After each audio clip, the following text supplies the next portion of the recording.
Whitehall-1212.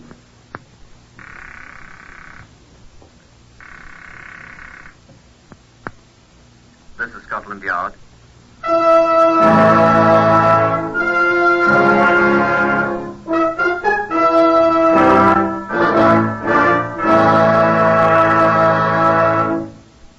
For the first time in history, Scotland Yard opens its official files to bring you the authentic, true stories of some of its most baffling cases. These are the true stories, the plain, unvarnished facts, just as they occurred, reenacted for you by an all-British cast. Only the names of the participants have, for obvious reasons, been changed.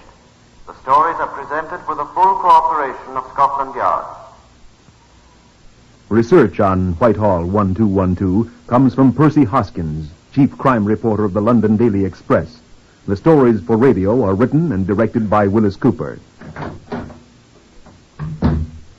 Here is the man in charge of Scotland Yard's famous Black Museum, Chief Superintendent John Davidson, to brief you on case number 504 MR701.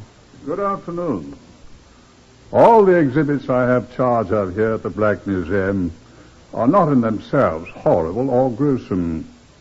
I admit that several of the exhibits in this case, number 504701, are so dreadful that we reserve them for the use and study of our own people exclusively.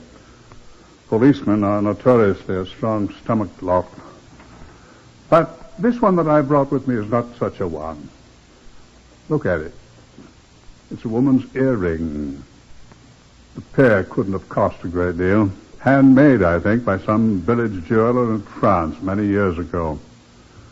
Can you make out the design? Crudely carved representation of a left hand holding a heart and what seems to be a flower. The other one of the pair was similar, I'm told, by those who've seen it, except that it was a right hand. This is the only one left of the pair. Retired Chief Superintendent Cedric Pickard is a little older today than he was then. Hey, Cedric? I was a brand new inspector then, John. You still remember all the details of this case, though. For 35 years, I've been trying to forget them, John.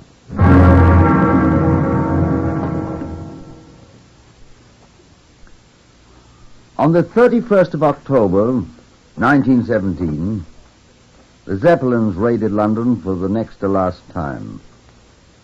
About 8 o'clock on the morning of November the 2nd, some 32 hours after the air raid, I received a call from E Division of the Metropolitan Police in Bow Street. I hastened there at once. They had 4 things to show me. 1, a badly bloodstained sheet. 2, a large jute bag labeled Argentine La Plata Cold Storage. 3, a stout cord which had been tied round the bag.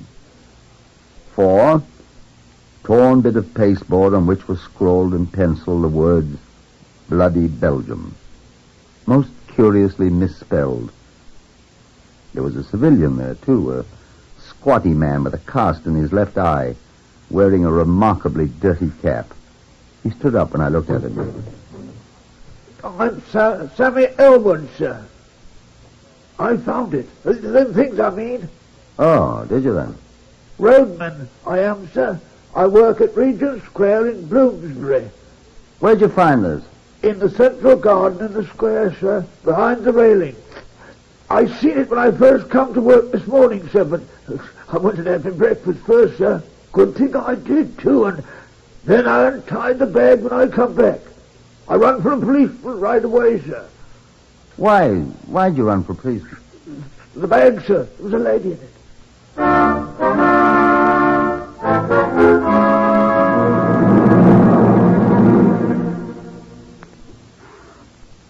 The lady, rather the remains of the lady, for she was lacking a head and hands, had been taken to the mortuary. Sam the roadman obviously knew nothing about it except what he discovered when he untied the bag marked cold storage. He went back to work, a faint green tinge still underlying the grime on his face and hands. I examined the evidence. The pasteboard on which was written Bloody Belgium, I hazarded, might indicate that someone who disliked Bloody Belgians had caused the death of this one. The bag, I decided, should go to the laboratory for examination. I looked for laundry marks on the bloodstained sheet. There was one down in one corner. I telephoned it in to the Criminal Records Office and started for my office at New Scotland Yard. The telephone was ringing as I came in. Yes? Inspector Picard here. Sergeant Toland here, sir. We found out about that laundry mark, sir, the one you phoned in. Good. It belongs to a Mademoiselle Albertine de Rocher. Belgian? Don't know, sir. Address 50 Munster Square. That's over east of Regent's Park, sir. That's very good, Sergeant. I'll run over there at once. Care to come along with me? Why, if I can get permission to leave here, sir. Get your hat. I'll take care of that. Accompanied by Sergeant Monty Toland, he was a much better man on the case than on a CRO telephone, and they knew it. I proceeded to Munster Square, and we were admitted to Mademoiselle de Rocher's two-room flat by the landlady, an old Frenchwoman with a moustache. Bed's all torn up. Oh. Sheet seems to be missing. No sheet here. Look under the bed. 1, 2, 3 pairs of shoes. No sheets under here. What are you looking at, sir? Is that blood? There on the pillow. Looks like it. And here, sir, on the blanket. A lot of it. I wonder. Sir, there's somebody at the door. Landlady. I can speak a sort of French, sir. Alors, madame, entrez. Alors? Come on in, the keyhole's drafty. Pardon? Come in. Ask her if she knows where Mademoiselle de Rocher is. Mademoiselle de Rocher... She is gone. She speaks English. Oh, oui. Where's she gone to? Je comprends pas. Où est-elle? Oh, she is gone since samedi. Saturday. Oui, she go for to see her sister in Nottingham. Nottingham. Oui, oui, Nottingham. What's her sister's name? Ça, je comprends pas. Comment elle s'appelle la sœur? Je sais pas. She doesn't know, sir. She go away to hide in the abri when the Boche come in the air raid. Underground, in the tubes, vous savez? Elle ne revient pas. Nottingham. Tu compris? What time did she leave? À quelle heure tu parti? Presque minuit. Near midnight. Samedi. Saturday, yes. She didn't come back, huh? No. Nottingham. Nottingham. Oui. Ask her who might know her sister's name in Nottingham. Madame... Il le sait. Cet homme-là, là-bas. What man, madame? The man in the picture there? Oui. Ça, c'est Langlois. Son bon ami. Langlois, il sait. It's Langlois, her sweetheart. He might know, she says. Where is he? Je sais pas. Chez lui. Where is his home? Hein? Oh, Charlotte Street. Numéro 101. 101. Langlois, Étienne Pierre, Petite Boucherie. Rue Charlotte, numéro 101. What'd she say? She says his name's Langlois and he lives at 101 Charlotte Street. I know that. What else did she say? She says he has a small butcher shop there.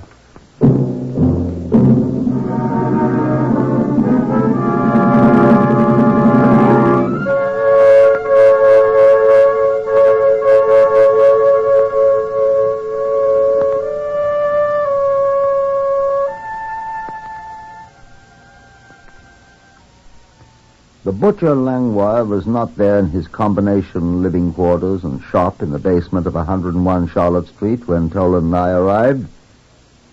The heavy door was strongly barred and locked. Toland spoke to an attractive Frenchwoman who seemed to be the charwoman. At least she was armed with broom and pail, obviously recently used.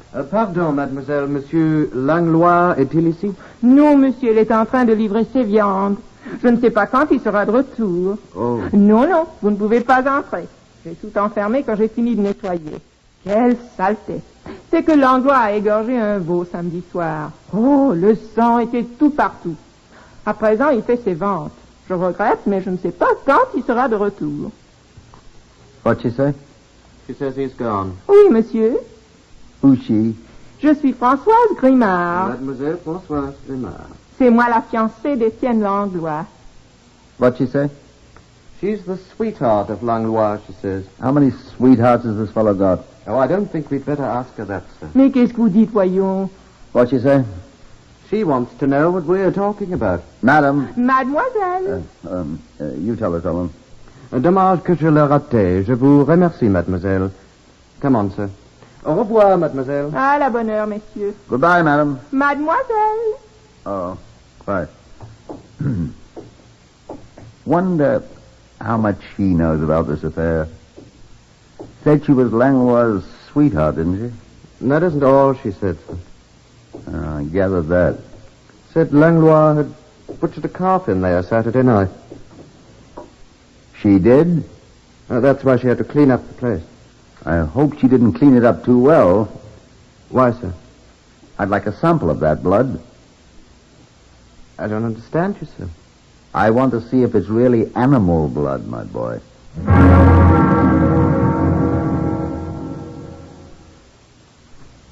I posted 2 detectives at the Charlotte Street location to keep a close but inconspicuous watch on the home butcher shop of Etienne Pierre Langlois to report the butcher's return. Toland and I went back to the Munster Square address where Albertine de Rocha had lived. The mustached landlady assured her she knew nothing more of the affairs of Mademoiselle de Rocha. She did, however, add that Monsieur Langlois had put in an appearance there after the de Rocha woman had left. Ask her when, Toland, I said. Quel jour, madame? Dimanche. Sunday. What did he want, madam? He had food for the cat. Mademoiselle Durocher asked him to do so. Was he alone? Huh? Était-il seul? Oui. How long was he here? 15 minutes, peut-être. 15 minutes. I know. He fed the cat? Comment? The cat. Cat. Did he feed the cat? Eat. Non. Why? That's what he was here for, wasn't it? Le chat est perdu. The cat's what? Perdu. He is run away. Well, what did he do with the cat food? Oh, he take it away with him. Why didn't he leave it here? Je ne sais pas. Was he here alone in this room all that time? Oui. Did he take anything from here when he left? The food for the cat. That all? Je ne sais pas. I don't know. You sure? Monsieur, if he takes something from this flat, it is hers, not mine. Comprenez? I don't know. Aussi, he is her sweetheart, you say, n'est-ce pas? It is all right if he takes something. I don't know. Not my business. A sheet seems to be missing from the bed. I don't know. Je ne sais pas absolument. I see. Well, that's that. Seems to be, sir. Well, thank you, madam, and goodbye. Goodbye, monsieur. Oh, I knew there was something else I wanted to ask you. Oui, monsieur. Do you know a woman named, what's her name, Toland? Who, sir? The woman who told us about Langlois. Oh, Françoise Grimard. Ah. Know her? No, I have never heard of her. Nowhere in all London is the art of thrusting one's nose into other people's business at lower ebb than in Soho, with its enormous foreign population. Our uncooperative landlady was a conspicuous practitioner of the ancient injunction, live and let live. As Toland and I approached 101 Charlotte Street, half a mile away, Detective Sergeant John Mullins, one of the men I'd posted to watch the Langlois establishment, called to me. Hey, Inspector. Who's that? Oh, it's you, Mullins. Yes, sir. Been looking for you, sir. You went to your office at the yard and I... What's up? He's come back, sir. Langlois? Must be him, sir. He looks like a bloody butcher. He came up and unlocked the door of the place and went inside. He's still there? Must be. We haven't seen him come out. Good. The woman came up and knocked at the door, sir, about 10 minutes ago and was admitted by him. Young? Well, not so young, Sergeant, but very handsome, I'd say. What'd she say? We couldn't hear, son, but she's there now. At least she hasn't come out either. She's telling him all about the two policemen who were asking questions about him this morning. I'll take my oath.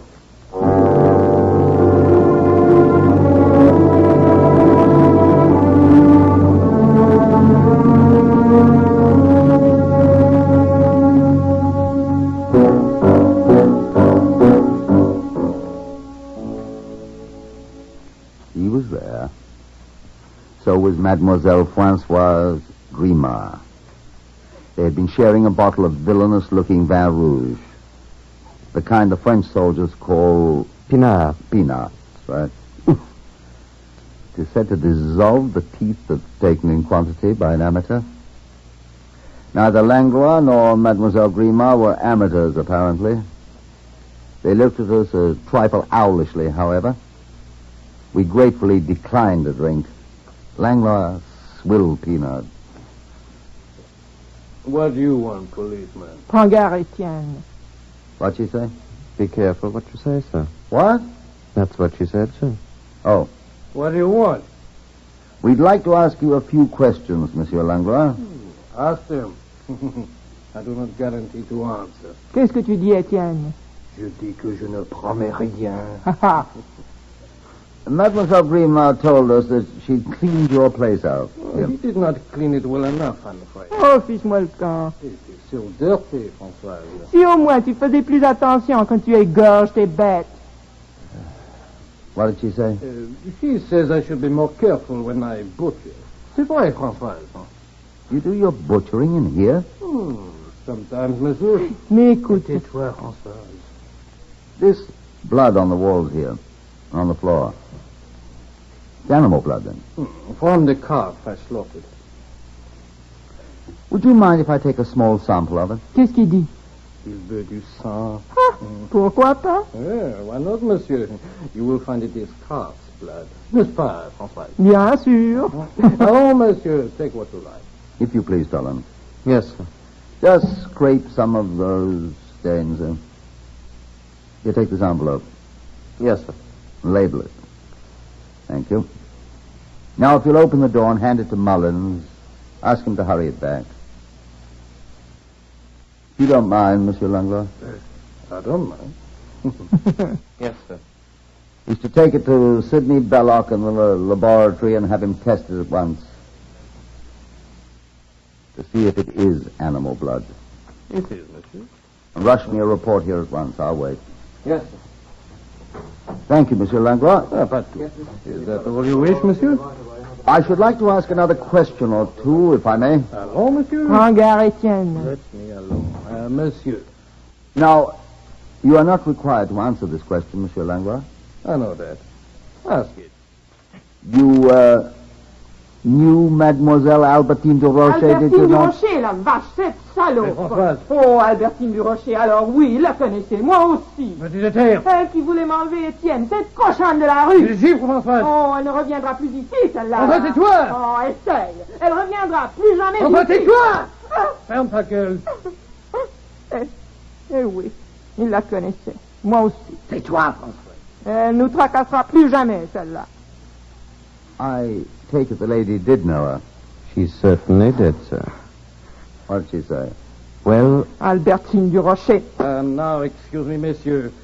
I think it is better you go from here. Monsieur Langlois, I have several more questions I would I'm like... sorry, monsieur. I will not answer them. Well, you don't have to, of course. I am sure that you will see that the matter of Mademoiselle Albertine du Rocher is a very painful one for Mademoiselle Guillemard and myself. François. Oh, alors. Alors, tais-toi, François. Oh, Albertine du Rocher. No, monsieur.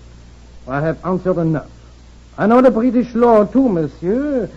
You may not enter my dwelling without a warrant if I wish you not to. Nor must I answer questions unless I so choose. You have no warrant. I choose not to answer any more of your questions. I ask you to go away from my house. Aha.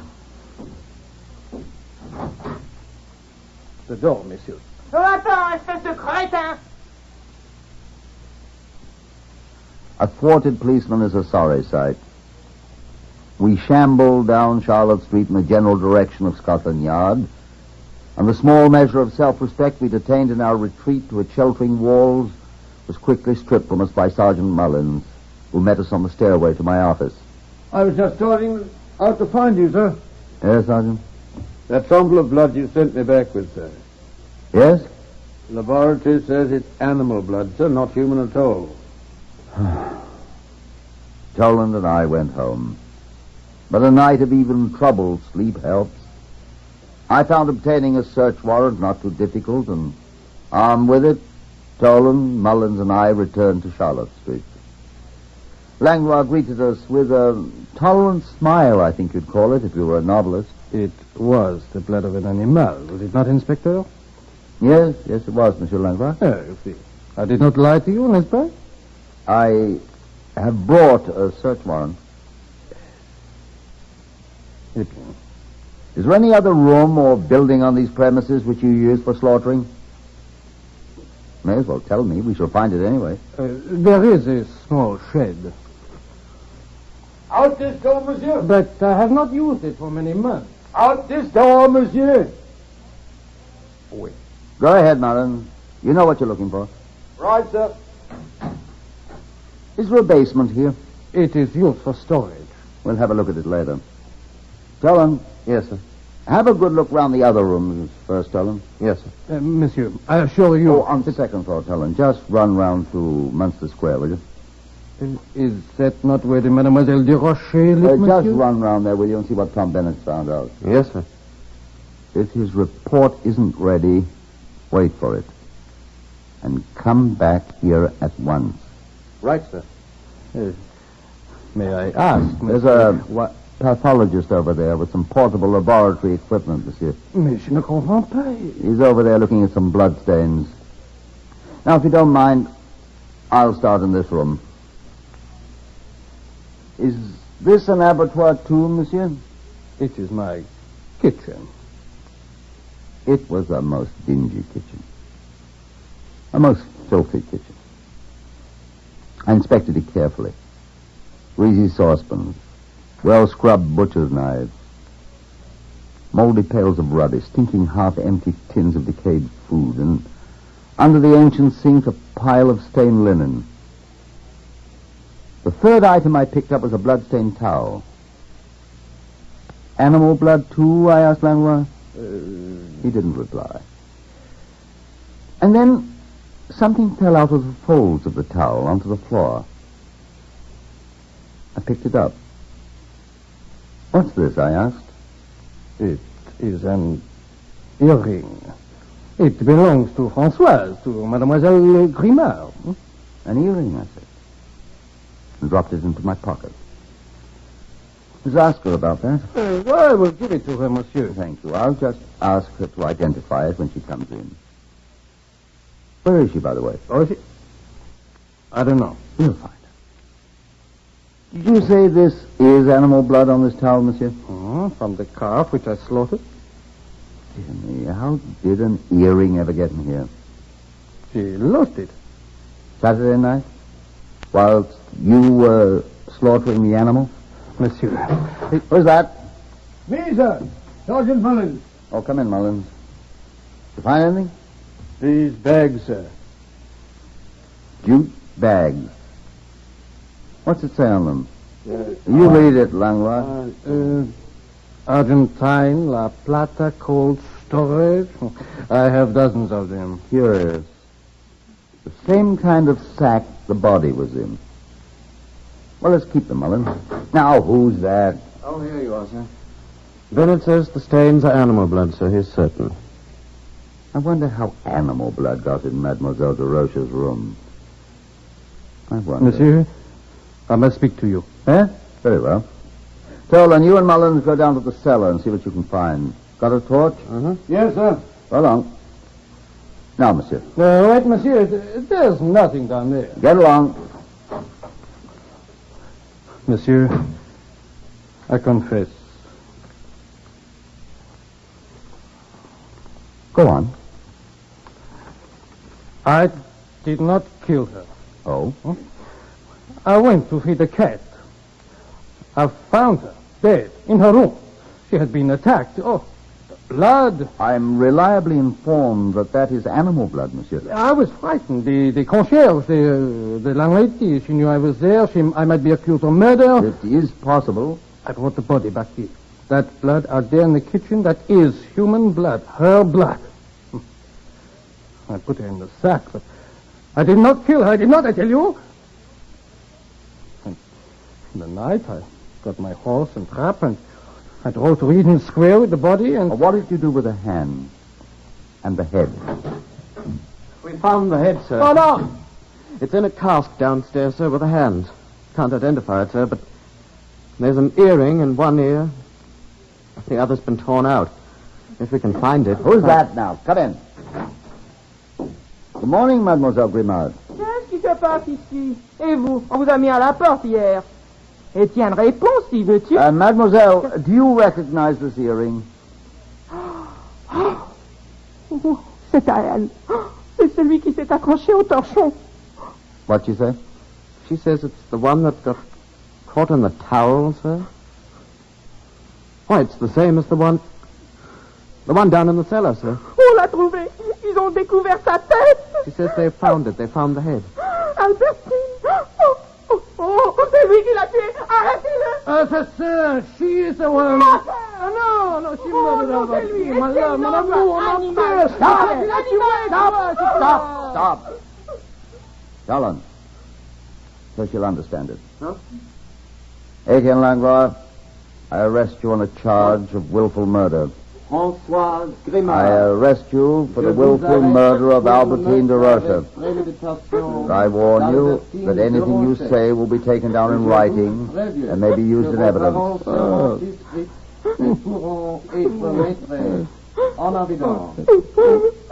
Come along, both of you.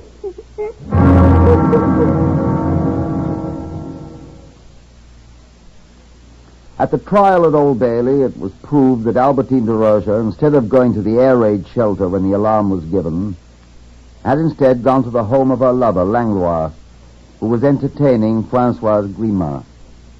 A quarrel ensued, and the de Rocha woman was struck on the head and killed. We found the murder weapon, a cleaver owned by Langlois. The only fingerprints on it were those of Francoise Grimard. Langlois had gone to the dead woman's flat in Munster Square the next night with a container of animal blood in an attempt to make good his hastily conceived story. Then, realizing he must do better than that, he resorted to the practice of his profession. His handwriting matched the bloody Belgium written on the pasteboard with the body. It was a joke, he said, to foil people. It didn't.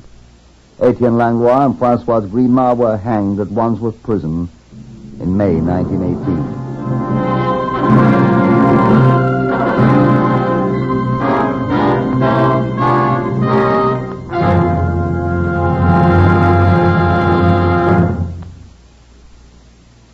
You have heard another in the series Whitehall-1212, compiled from the official files of Scotland Yard. Research is from Percy Hoskins of the London Daily Express. Whitehall-1212 will not be heard next Sunday, giving way to a special broadcast of the Masters Open Golf Tournament from Augusta, Georgia. But we shall return to you at this time 2 weeks from today. Among those heard in this reenactment of a celebrated case were Horace Brame, Harvey Hayes, Lester Fletcher, Evan Thomas, John Dirth, Patricia Courtley, and Elizabeth Eustace.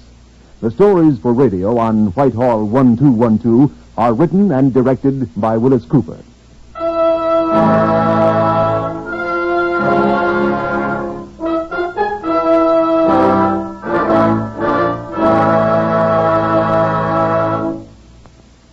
Three chimes mean good times on NBC. This evening, The Big Show stars Judy Canova, Fred Allen, Jan Murray, Vivian Blaine, Portland Hoffa, Johnny Johnston, and your glamorous hostess, Tallulah Bankhead, with Meredith Wilson directing The Big Show Orchestra and Chorus. Then, later this evening, Theater Guild on the Air co-stars Lily Palmer and Rex Harrison. Then, tomorrow afternoon and every weekday afternoon, be sure to hear the new dramatic series, The Doctor's Wife. Yes, morning, noon, and night for the best in radio entertainment. Stay tuned to NBC. Remember, tonight, Theater Guild stars Rex Harrison and Lily Palmer on NBC.